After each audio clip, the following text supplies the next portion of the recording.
welcome to the MessianTics podcast, a podcast about all things Messianic Judaism. Each episode, we will be sharing our opinions as we tackle some of the biggest issues in Messianic Judaism. Now, here's your hosts, Rabbis Eric, David, Jonathan, and Toby. Hey, everybody. Welcome to the MessianTics podcast. This is Rabbi Toby, and I'm here with Rabbi Eric and Rabbi Jonathan and Rabbi David. And this is the season of Hanukkah, and that is what this episode is about. And Hanukkah is one of the interesting feasts that we celebrate in the Jewish community, Messianic Jewish community, because it actually isn't one of the biblical Moedim or biblical times or feasts that's mentioned as far as mentioned as in God commanding it specifically. However, we do celebrate it. It's very important. It's based on events that happened with the Jewish people, also outside the Bible, but that doesn't mean it's not in the Bible, because we do find that Hanukkah is actually mentioned, of all places, in the Besserah, the New Testament, in the Gospel of John, and dealing with Yeshua. So we are talking about that and the significance of it, and why we do that, and let's go. So we celebrate Hanukkah, the Feast of Dedication, also the Feast of Lights, Festival of Lights, each year, and it falls during the month of December, generally on the Greco-Roman calendar.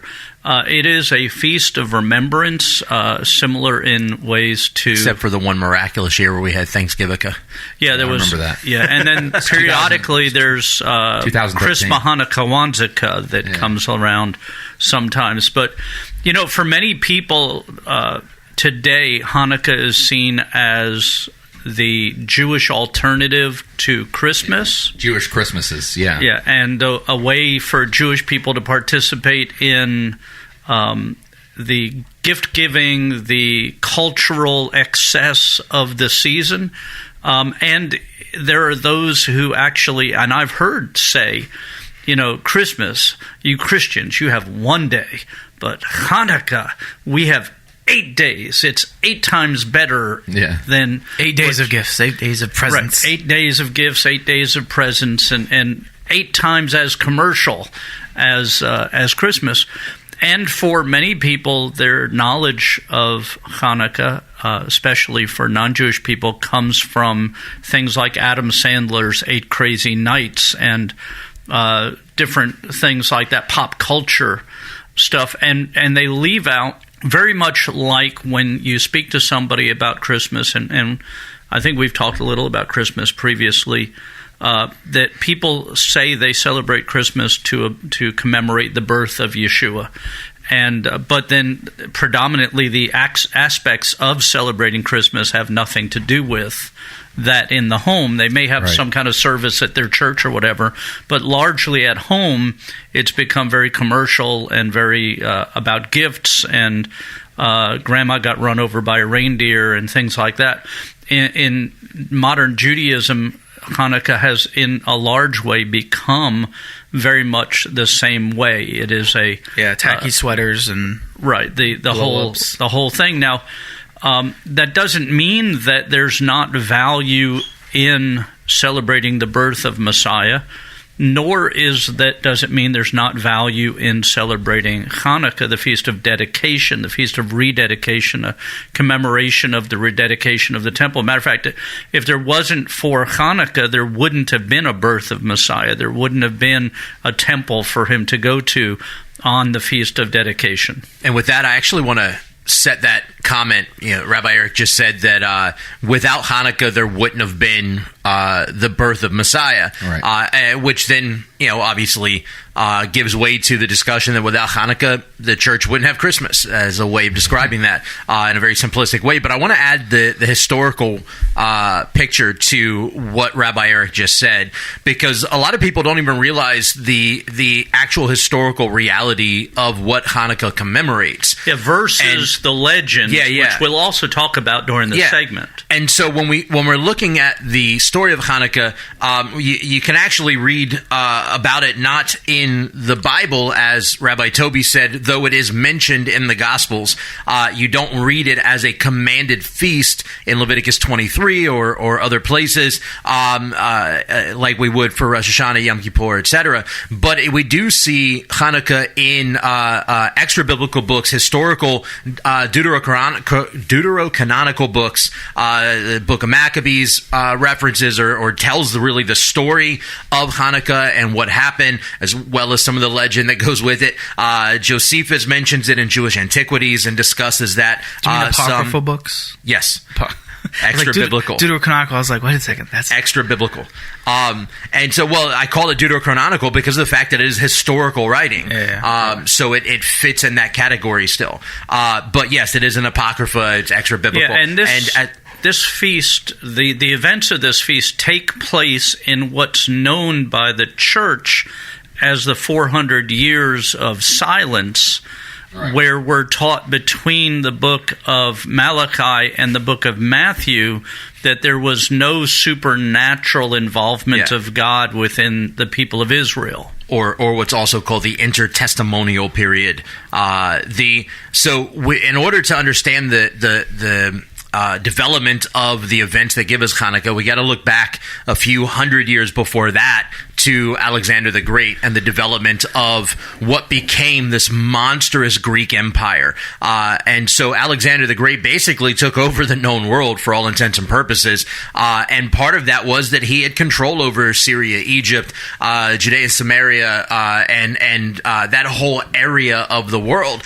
And the Greek Empire, especially under Alexander's control, was kind of unique in that Syria, Egypt, and Israel all had autonomy and were allowed, or some sense of autonomy, and were allowed to keep their own faith, their own religious practice, and they weren't kind of cracked down on to that regard. However, after Alexander dies, ultimately the Greek Empire breaks apart into 4 separate kingdoms, and the 2 of them kind of fade away into history as really not amounting to much, and nobody really ever remembers them. But the 2 that were the primary, the predominant remaining kingdoms were the Ptolemaic, which is in the Egyptian area. They were based in Egypt, and the Seleucid Empire, which was based in Syria. And these 2 empires literally battled for centuries, it seems like, but for years on end over the territory of Judea and Samaria, particularly over Jerusalem, back and forth over and over again. But nonetheless, you come to a period in time where the Seleucid Empire had control over Israel, and Antiochus Epiphanes was the ruler of the Seleucid Empire at this point in time, and was very much unlike Alexander the Great, was not very nice to the people that he assumed to control over. And so he pulled away the religious autonomy. He pulled away he forced Hellenization upon Israel and upon the Jewish people. And Hellenization comes from the Greek word Hellen, which just simply means Greek. He was forcing Greek ways and practice and paganism upon the Jewish people. And ultimately, he ends up getting control of the temple, sacrifices unclean animals on the altar in the temple. And then we come to the Maccabees, particularly Judah Maccabee, who leads this revolt against the Seleucid Empire. And we'll get into the legend side of it in a bit. But, Rabbi Eric was talking about during this period of this intertestamental period, as it's often called, that the opinion, the traditional view is that there were no divinely miraculous events that took place in this period. It was the 400 years of silence.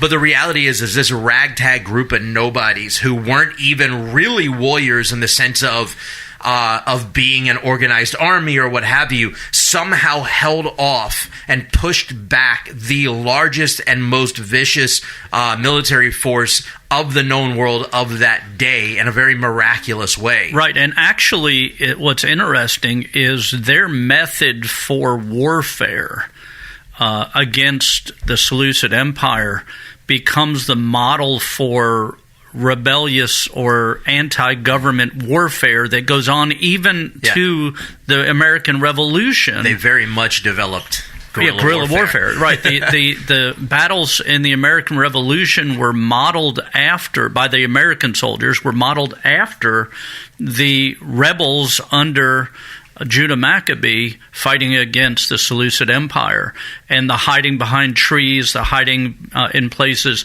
And if you study the actual wars that go on in Israel, because they would go into caves, and they dug out the caves so that when you went into the cave turned to the right. And the reason for that was so that when the Seleucid army would come into the cave searching to fight, they would have to make a right-hand turn, which meant your sword hand was not available to fight against you, where the Jews who were in the cave would have their sword hand available to fight as you came around the corner.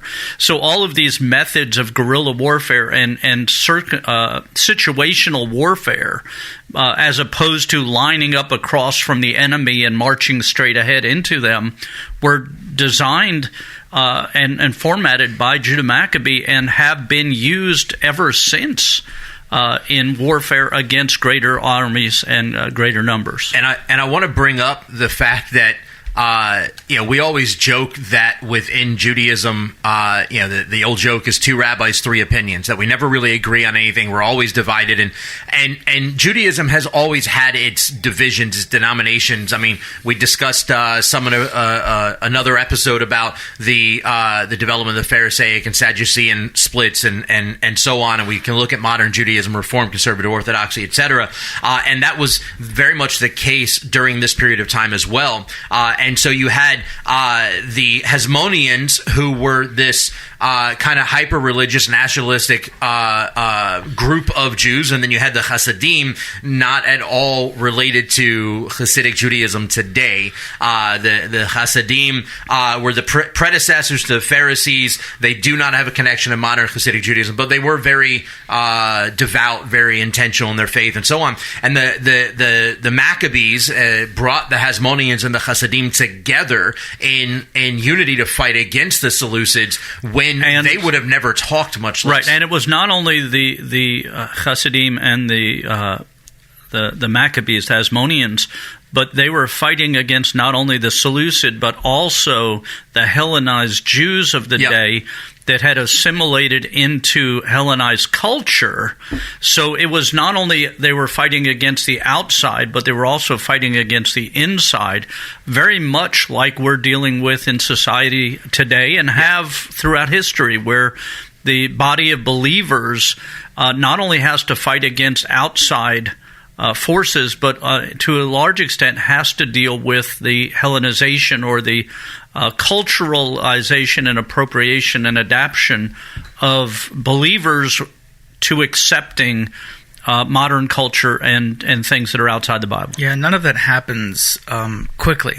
We all, and I love the story of Hanukkah, but oftentimes when it's told in such a way where it's like the Seleucids, it was, this quick, they forced, the Greek culture on everyone, that, the Macedonian Empire had spread under Alexander the Great, and they just put everybody under the thumb. You got to learn Greek, and we're going to force you to get rid of the Torah. Now, they did eventually outlaw the learning of the study of the Torah and many of the Jewish traditions that they were practicing in the land. Which is where we get the tradition of playing dreidel from, which we'll talk about a little later. Yeah, but the thing that was Alexander the Great and many of his advisors had established as they went schools of Greek thought. So it wasn't, it was sort of like, if we were to come through a different part of the United States where there were no Messianics, and we were to establish a Hebrew school for, let's say, even just K through 6, just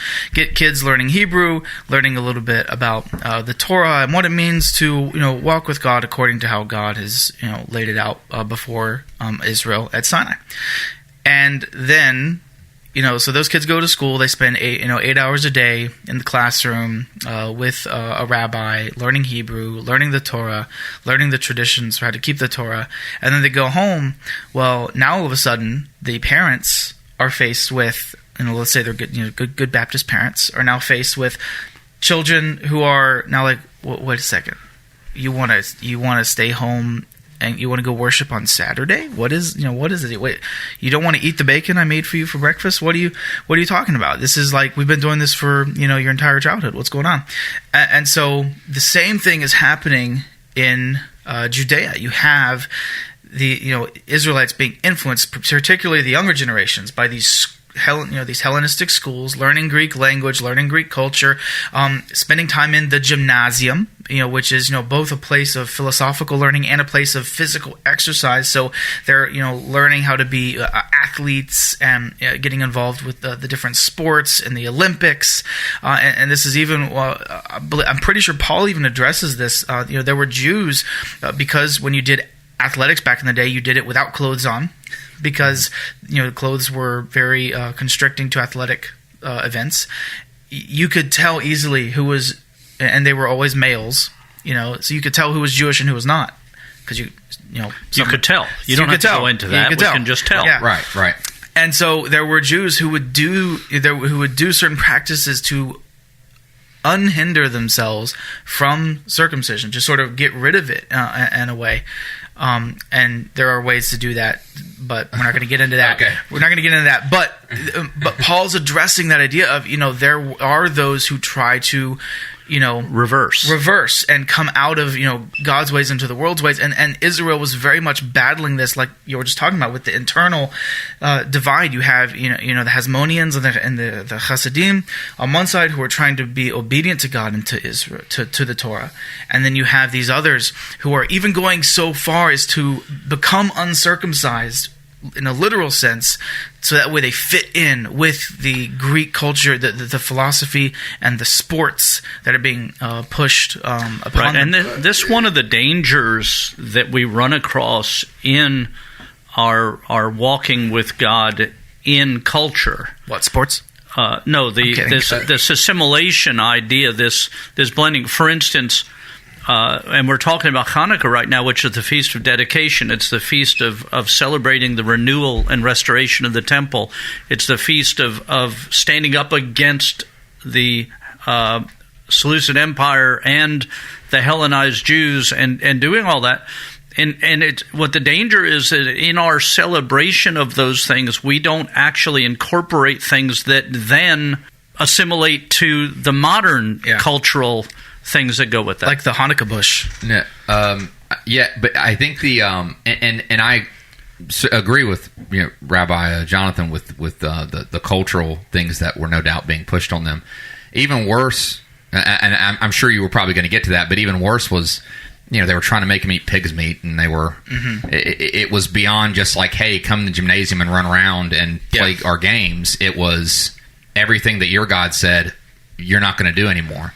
And that, I think, with the stuff, that's what we've been talking about. Yeah, is this we're standing up for? Is we celebrate that the Jewish people during this time with the Maccabees stood up for God and stood up for God's ways, but that gets lost in the candle lighting and the dreidels. And I don't think Yeshua was walking around Solomon's colonnade to light candles and spin dreidels. I think he was there to honor people like the woman and her 7 sons who were martyred because they refused. I mean, she watched her 7 sons die. That's in 2 Maccabees 7. Yeah. She watched her kids die in front of her and said, you know who God is, and you know what the Torah says, and you don't you bow down to this, Now, I want to.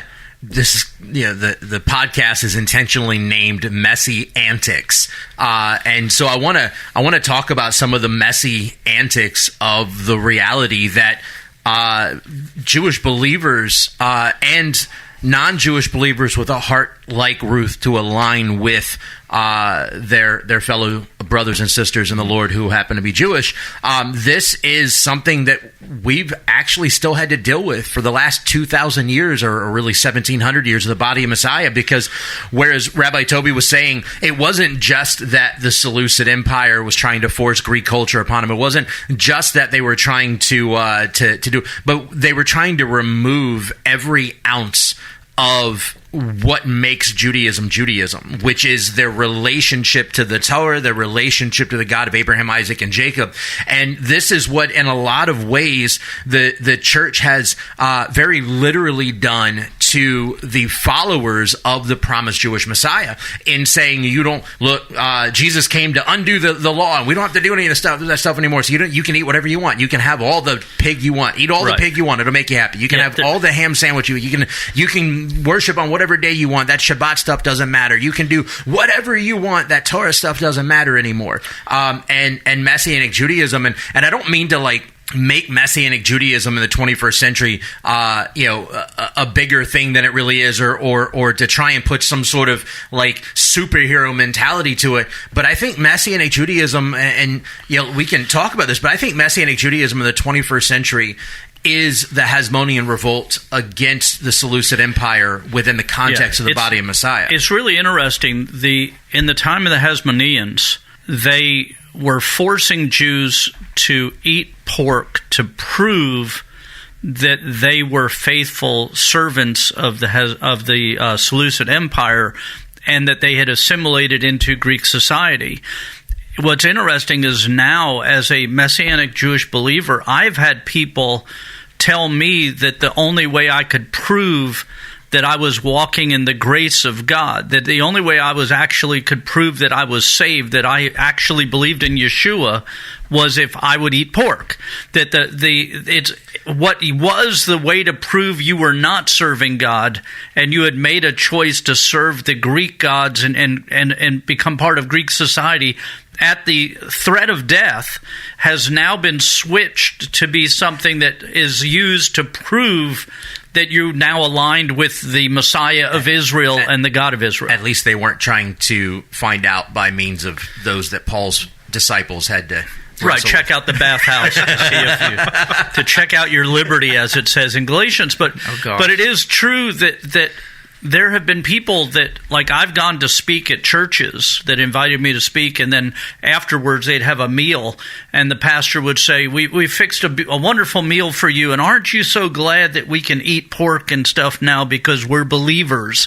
And it was like they were the demonstration of my faith in Messiah, the Messiah of Israel, the Messiah, the living Word of God who walked and lived and died, is eating the things that the Bible says not to eat. That the only way I could prove I was set free was to do opposite what God commanded me to do, which is the inverse side of what the Seleucids were trying to get the Jews to do in the time of the Maccabees. Yeah, and we even have, interestingly enough, since we have non-Jews and Jews here on this podcast, that some of that rhetoric even exists for Gentiles in the Messianic world, where I've heard Messianic leaders basically say, and I'm paraphrasing, summarizing, but if you're a Gentile, in order to maintain your Gentile identity within the Messianic movement, feel free to have all the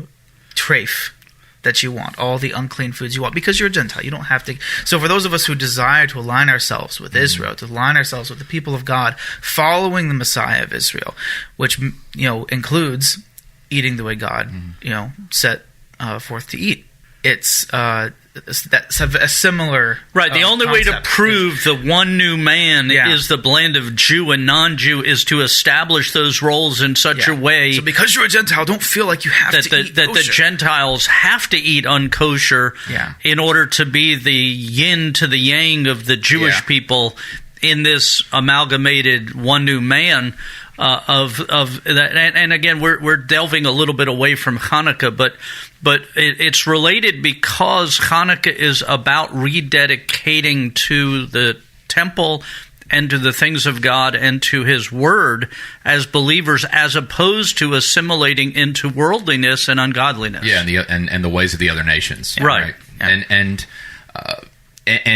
by the way, what I said earlier about Yeshua wasn't walking around Solomon's colonnade to spin dreidels. I'm not knocking spinning the dreidel and stuff, because it's actually a really beautiful. It comes from a really beautiful tradition about where the game came from. Yeah, that's a fun game. And we should get into that. We should probably get into the accoutrements of Hanukkah. Right. So that's a great run-in to both the Hanukkah, and someone asked me this morning, because I posted a picture of a Hanukkah on my Facebook page, because I thought it was pretty, and I said, if you don't have one, here's one that's affordable and nice. And because what would an hour be for you without a post on Facebook? That's right. I am social media. So, but anyhow, the 9-branch Hanukkah is the Hanukkah menorah, the menorah that's used on Hanukkah, as opposed to the 7-branch menorah, which is the temple menorah. And somebody asked me, I can't find a 7-branch one to use the rest of the year. Well, the truth is, traditionally, we don't light the 7-branch menorah except in some communities on Yom Kippur, because the 7-branch menorah is the temple menorah, the tabernacle menorah, and because there's no temple and there's no tabernacle, it's a reminder that someday there'll be a restored temple and we will light that menorah again. Yeah. So, but on Hanukkah, because of the legend of the 8 days, where when they came back to the temple, they cleaned it out. They found, according to the legend, 1 cruse of oil. That 1 cruse of oil was only supposed to last for 1 day, but it miraculously lasted for 8 days. So we light the 8-day Hanukkah menorah. And the 8 days allowed them to make more oil. Right, gave them enough time to produce more pure oil to use in the menorah. And so we look at that, we say, is it a legend? Yes, it's a legend. Could it have happened? Yes, it could have happened. Is it consistent with what God has done in the past? Yes, God extended the oil in the widow's home, so it could be true. Is it true? I don't know. But the reality is, the miracle of Hanukkah is not in the oil or the menorah. The miracle is in the rededication of the temple and the victory over the army of the Greeks. So the miracle we're celebrating is the miracle that God did. Now, the 8 days help us with a symbol and a symbolic way of entering into that. Whether or not you light the 8-branch menorah, a 9-branch menorah, you do any of that, that's up to you. But remember the Chanukah, the dedication, and then the dreidel we play because the tradition, the legend is that the Jewish children would be being taught Torah, which was illegal, and when the Greek soldiers would come, they would hide their books and they would play games, so that when the soldiers came up, they saw them playing games instead of studying Torah, and then when the soldiers left, they would go back to studying Torah. So we play dreidel. It's a 4-sided top that says a great miracle happened there if you're outside of Israel. If you're inside of Israel, it stands for a great miracle happened here. But we play the dreidel to remember how important Torah is, and that even in the threat of death, the children of Israel and the people of Israel studied Torah. And when the soldiers came to arrest them or to find them, they would hide their books. They would go play a game, and then they would go back. Now, it's a legend, but it's, again, something that gives us a connection with our people. Did it happen? Did they play dreidel? Probably never played dreidel. Did they play other games? Probably. They did things so that they would not be caught. It even just it shows, because it's a game of chance. That you're putting in. Usually people put in like the chocolate coins. The gelt, into the pot, but not guilt. Gelt, yeah. Right, yeah. They were taking a chance in studying Torah in opposition, in a direct affront to the ruling powers of the land. They were, taking the time to, whether they were studying directly from a scroll or were memorizing and talking about passages in the Torah to one another as children. Yeah, I just again just. What I said earlier about, spinning dreidels and lighting I do that. My kids do that. I just, don't want that to be all people, think about when they think of Hanukkah. It's the deeper importance of the rededication, the fact that the adversary attempted once again to destroy the Jewish people, who are the greatest testimony of God's faithfulness. Yeah. We won, let's eat. Right. It's so important, because that's the thing, and people died, and that's who I think and that's what I think Yeshua was honoring. Right. And getting back to what Rabbi David said a little earlier, I believe that the Messianic Jewish movement, which, again, when we say Messianic Jewish movement, we are including the non-Jewish people who are walking aside in covenant with us, is a end-time restoration, rededication movement that's bringing people out of both the traditional Judaism that denies Yeshua as the Messiah, the church that denies much of Judaism, and the ways of this secular world which denies God in its entirety, and brings Jew and non-Jew into a unity of rededication to Yeshua, to God, to the Torah, to the things of God, to the Bible. And so as we're seeing this happen over the last, since the 60s in the United States, earlier the beginning of it, but in a major way in the 60s, we see this rebirth of a modern Messianic Jewish movement.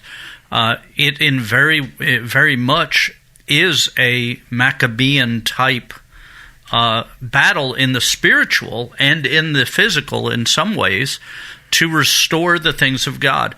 And when we do those things, we have to remember that we can't let the pendulum swing so far past the restoration that we undo what it is we're trying to do. In other words, as Rabbi Toby said, it's fine to play dreidel, it's fine to light the Hanukkah, it's fine to do those things, but don't do them at the expense of what the holiday is really about, to where you lose the holiday in the contrivances. Yeah, I want to add one thing to the discussion of the Hanukkah as well, and why the Hanukkah is such a central focus of Hanukkah.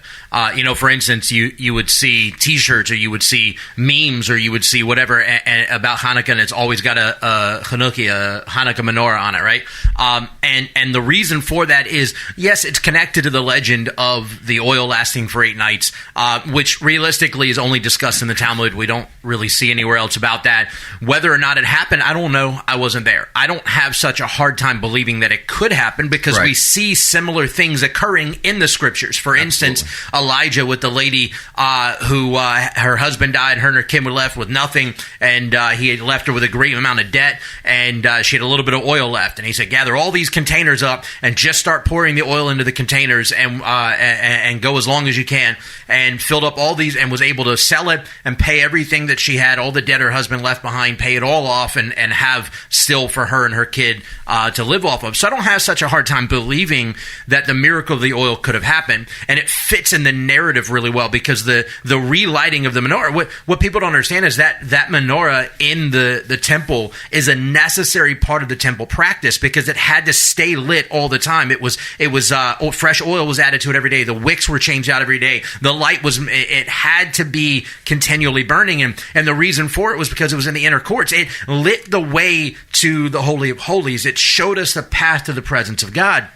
And so the reason the Hanukkah is such a central focus of Hanukkah, of the Hanukkah celebration today within Judaism, is because of the reality that what we're celebrating and commemorating is this victory in war against an enemy. But in Judaism, we generally don't like to celebrate war. We generally don't like to focus on war as something that we relish and we take joy in or anything like that. So even though we recognize that we're celebrating this miraculous victory, the Hanukkah gives us a way to celebrate the victory of the war without focusing on the war itself, because war means death. War means coming across dead bodies and being made unclean. War means all of these horrendous things. We don't want to glorify the war. We want to glorify the miraculous victory that God provided. Yeah, it goes hand in hand with, when the Israelites were brought out of Egypt, God told them, you're not to rejoice over the deaths of these people that were killed in the and it's important to remember that the Hanukkah, the menorah rather, the temple menorah, was in the holy place, which was a closed room. Yeah. And the only way there was light in that room was if the menorah was lit. And so when we think about, my people are in darkness and there was a great light, when we think Yeshua said, I am the light of the world, when we see these things that connect us with let there be light, and the fact that at the very end of the book of Revelation it says we in heaven, in the world to come, we won't need light because Yeshua is the light. And we see this connection that is only through the light of God, the light of Messiah, that we can see the table of showbread, that we can participate in the altar of incense, that we can do these things. It puts it in context of why the menorah, the Hanukkah lighting, reminds us of the light that God shined that outshone the darkness and brought victory to us. So it fits with our belief system, with what we hold on to, even if the legend isn't fully accurate, and it may be. We don't know. Nobody really knows if the legend came to being. But we do know that they rededicated the temple, and that part of that would have been lighting the menorah, and that light drove away darkness. Yeah, and that the oil and not running out of the oil fits within God's character. And actually, about this time of year in the winter, late December, January, I like to read. One of my favorite books to read is The Hiding Place by Corrie ten Boom, where they survived going through Ravensbrück, one of the concentration camps in Germany, and they came across a little bottle of vitamins, her and her sister, and like a droplet of vitamins, liquid vitamins, and it was, they were praying that it wouldn't run out because her sister Betsy was, incredibly sick, and many of the ladies in their dorms in this concentration camp were also sick, and so they were giving them. She continued to dole out these vitamins and just prayed, Lord, don't let this run out. And she writes about it in her book that bottle continued to give vitamins long after it should have ran out of the liquid vitamins. And I'm like, so even today, contemporary testimony to God's, giving where there is none, or where we think there should be none, God continues to give. I want to ask a question, particularly to Rabbi Eric and Rabbi David, because Rabbi Jonathan and I are the newer rabbis. I'm just curious because I want to ask about John chapter 10. This is where Hanukkah is mentioned in the New Testament, and it doesn't say much about what Yeshua is doing in relation to Hanukkah. It just says that he's walking around Solomon's colonnade. Now, have either of you ever taught on that and the significance and why, obviously everything in the Bible is mentioned on purpose. It made a point to mention, and the reason why most Christians miss it is because it says dedications. And most Christians don't know that, I would say, I don't want to say most, that's painting with a wide brush, but I think a lot of Christians miss that it's Hanukkah because it says dedications in most Bibles. The reality is we don't know exactly what they were doing for Hanukkah at that time. We're not given a lot of information. What we do know is that the Bible doesn't have anything in it that's not of purpose. The Scripture says that if all the works of Yeshua could be written, the books of the world wouldn't contain it. So if our Bible contains a reference to something, that means it's of importance for us to know, to recognize, to contemplate, and to understand. And it says he was in the temple during the Feast of Dedication. So how they were celebrating isn't as important as the fact that they marked it as a day of commemoration and celebration. And he was participating. And he was there participating in it at that time. So we can do all kinds of things as far as beyond that, but the reality is that it tells us that there was at least a commemoration of it. Yeah. Now, I want to.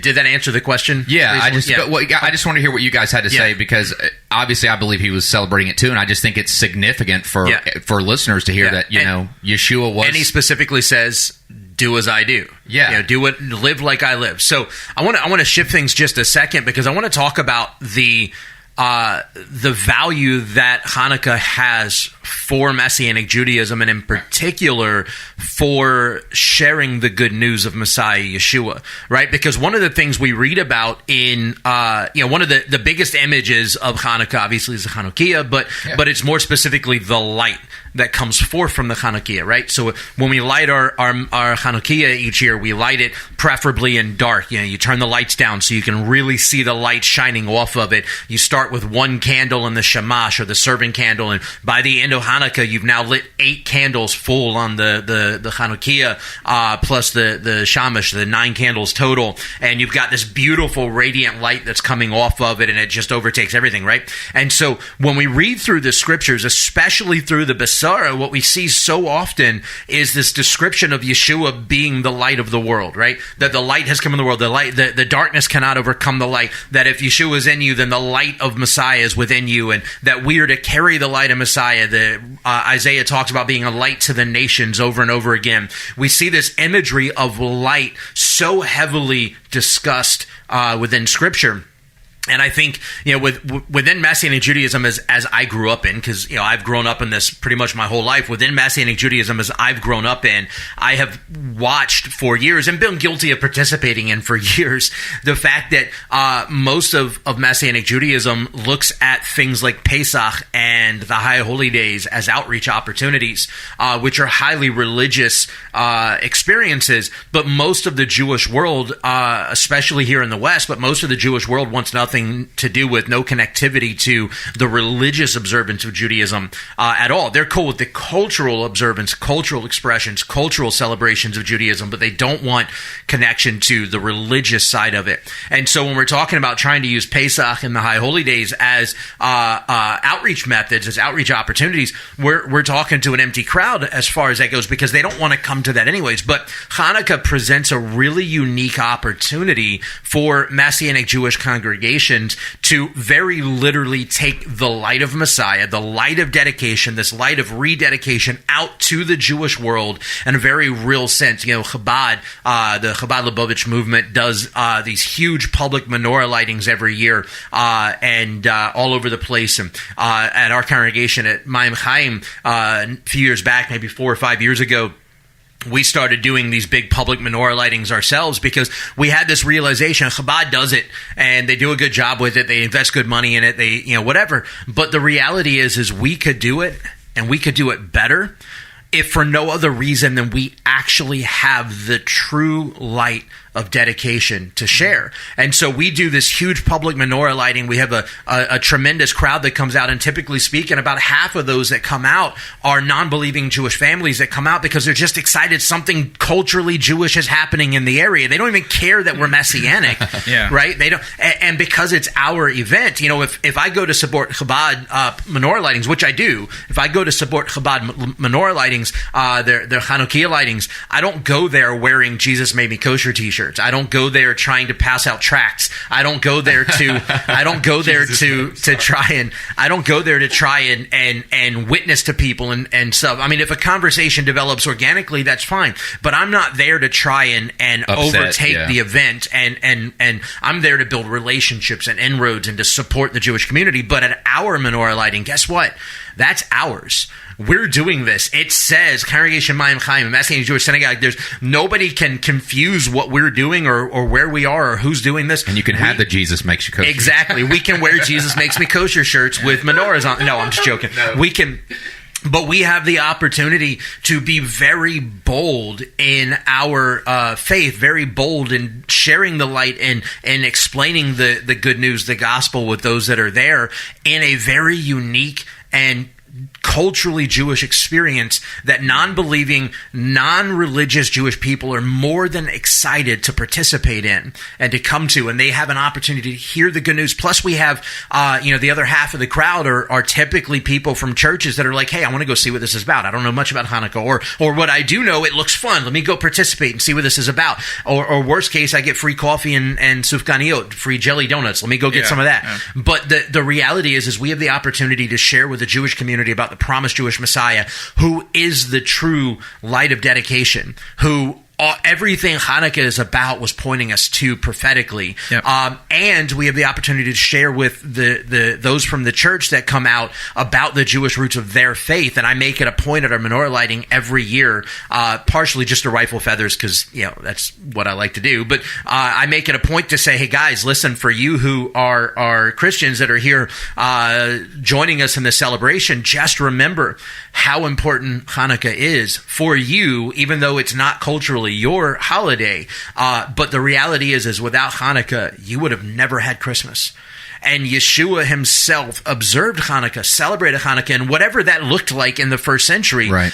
We read it in the good news. It's not there as wasted space. It's there for a purpose. Yeah. And so as followers of Yeshua, as Messianic Jewish believers, both Jew and Gentile alike, not only is there great value in participating in the celebration, observance of Hanukkah, and remembering the miraculous provision of victory that God provided, and even in participating in the legends, the lighting of the Hanukkah and the tradition of the oil and the dreidels and all this all point us to something greater that have messianic implications. We have the opportunity to participate and to be a part of carrying that on door to door from generation to generation, and continuing to share that. And as Rabbi Eric and I discussed earlier, we are the Maccabean revolt. We are the Hasmonean revolt, bringing back the value, the intentional value and understanding of the totality of Scripture for the body of Messiah today, which the Hellenized body of Messiah has very much tried to rob of its Jewish identity, Jewish context, and Jewish culture. And we're restoring that, and we're a revival of that reality. I like to think of Sufganiyot as being awesomeness. Yes. Well, being the like when you think of bread of life, a lot of people are like, oh yeah, unleavened bread. I'm like, man, can you imagine? Like, I think Sufganiyot is a better example. And I'm mostly kidding, but think about it. If you've never had a jelly-filled donut and you bite into this, this bread roll, and you're like, all right, it's pretty good. It's pretty good. And then you get done and you sink deeper into it, and then all of a sudden it's like, boom, jelly donut or custard. And you're like, oh man, this is the stuff right here. This is the bread of life. Right, and very much our faith in Messiah is like that. The deeper you get into it, the sweeter it actually is. So as we wind up for today, I thought it would be good to close with one of the prayers that's said on Hanukkah. And it says, Baruch atah Adonai Eloheinu melech haolam, sha'asa nisim lavotenu bayamim hachem bazman hazeh. Which is, blessed are you, O Lord our God, ruler of the universe, who performed wondrous deeds for our ancestors in those ancient days at this season.